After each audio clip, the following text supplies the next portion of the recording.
പുതിയൊരു വീഡിയോയിലേക്ക് എല്ലാവർക്കും സ്വാഗതം. ഇന്നത്തെ വീഡിയോയിൽ വളരെ എളുപ്പത്തിലും നല്ല അടിപൊളി ടേസ്റ്റിലും പച്ചക്കായും ഉണക്ക ചെമ്മീനുണ്ടല്ലോ അതും കൂടിയിട്ടുള്ളൊരു മെഴുക്ക് പുരട്ടി എങ്ങനെ ഉണ്ടാക്കാൻ നോക്കാം.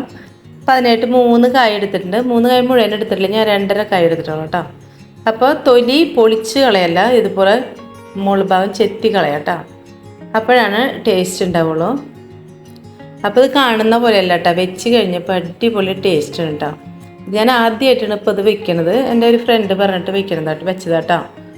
അപ്പോൾ ആദ്യം ചമ്മന്തി, ചെമ്മീനോണ്ട് ചമ്മന്തി പിടിക്കുക, കറി വയ്ക്കുക, അങ്ങനെയൊക്കെയാണ് ഞാൻ ചെയ്തിട്ടുള്ളത്. ഇതിങ്ങനെ മെഴുക്ക് പുരട്ടി ഉണ്ടാക്കണം ആദ്യമായിട്ടാട്ടോ. ഉണ്ടാക്കി കഴിഞ്ഞപ്പോൾ ഭയങ്കര ടേസ്റ്റ് ആയിരുന്നു. അപ്പോൾ തൊലി കണ്ട ഇതുപോലെ ചെത്തി കളയാം. എല്ലാം ചെത്തി എടുത്തിട്ടുണ്ട്. ഇനിയിട്ട് മുറിച്ചെടുക്കാം.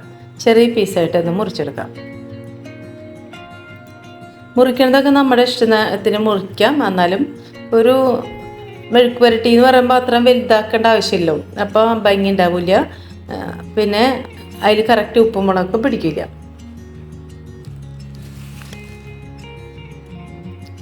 ഇതുപോലെ അരിഞ്ഞെടുക്കാം കേട്ടോ.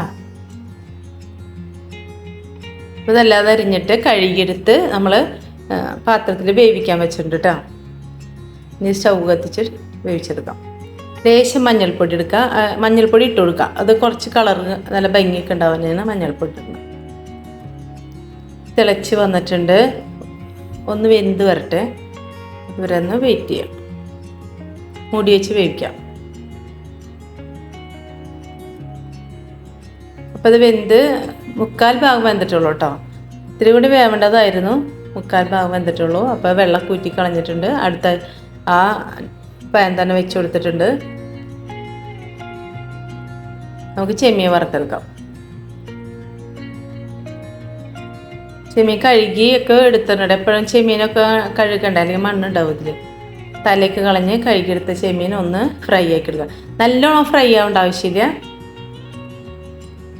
ഒന്ന് അതിൻ്റെ വെള്ളമയൊക്കെ പോയി ഒന്ന് വഴറ്റിയിട്ടാൽ പറ്റാം. പിന്നെ ഇതിലേക്ക് വലിയൊരു സവാളയും 2 പച്ചമുളകും ഇത്തിരി കറിവേപ്പില ഇട്ടിട്ട് ഒന്ന് നല്ലോണം വഴറ്റി കൊടുക്കാം.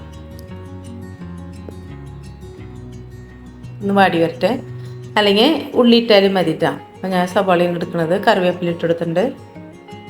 അപ്പോൾ വീഡിയോ കണ്ട് ഇഷ്ടപ്പെട്ടാൽ ഒന്ന് ലൈക്ക് ചെയ്യാനും കമൻറ്റ് ചെയ്യാനും സബ്സ്ക്രൈബ് ചെയ്യാനും മറക്കരുത് കേട്ടോ. ഇത് വാടി വന്നിട്ടുണ്ട്. ഇതിലേക്ക് മുളക് പൊടി ഇട്ട് കൊടുക്കാം. ശരിക്കും ഇതിലേക്ക് വേണ്ടത് ചതച്ച മുളക് ഉണ്ടല്ലോ, ക്രഷ് ചെയ്ത മുളക്, അതാണ് വേണ്ടത്. അപ്പം എൻ്റെ അടുത്ത് ഉണ്ടായില്ല, ഉണ്ട്, പൊടിച്ച് വെച്ചിട്ടില്ല കേട്ടോ. ഞാൻ ഇതിലേക്ക് എന്നിട്ട് ചെമ്മീൻ ഇട്ട് കൊടുക്കാം. മൂത്ത് വരുമ്പോൾ ചെമ്മീൻ ഇട്ട് കൊടുക്കാം.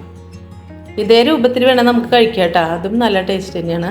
ഇത് കായ ഇട്ടപ്പോൾ അതിനേക്കാളും ടേസ്റ്റാണ് കേട്ടോ. അപ്പം ഞാൻ ഇതിലേക്ക് കായ വേവിച്ചപ്പോൾ ഉപ്പിടാൻ മറന്നുപോയി. അപ്പോൾ ഉപ്പ് വെള്ളത്തിൽ കലക്കിയത്, പൊടി ഉപ്പില്ല, അപ്പോൾ വെള്ളത്തിൽ കലക്കി ഇതിലിട്ട് കൊടുക്കാം. അപ്പോൾ ഉണ്ടാക്കി നോക്കുക, നിങ്ങളും ഉണ്ടാക്കി നോക്കുക. ചെമ്മീനൊക്കെ ഇഷ്ടമുള്ളവർ ഇതുപോലെ ഒന്ന് വെറൈറ്റി ആയിട്ടാണ് ഉണ്ടാക്കി നോക്കുക. നല്ല ടേസ്റ്റ് ഉണ്ട് കേട്ടോ കഴിക്കാനായിട്ട്. കേട്ടോ, അപ്പോൾ ഇതുപോലെ ആയിട്ടുണ്ട്, അടിപൊളിയാണ് കേട്ടോ. എല്ലാവരും ഉണ്ടാക്കി നോക്കുക.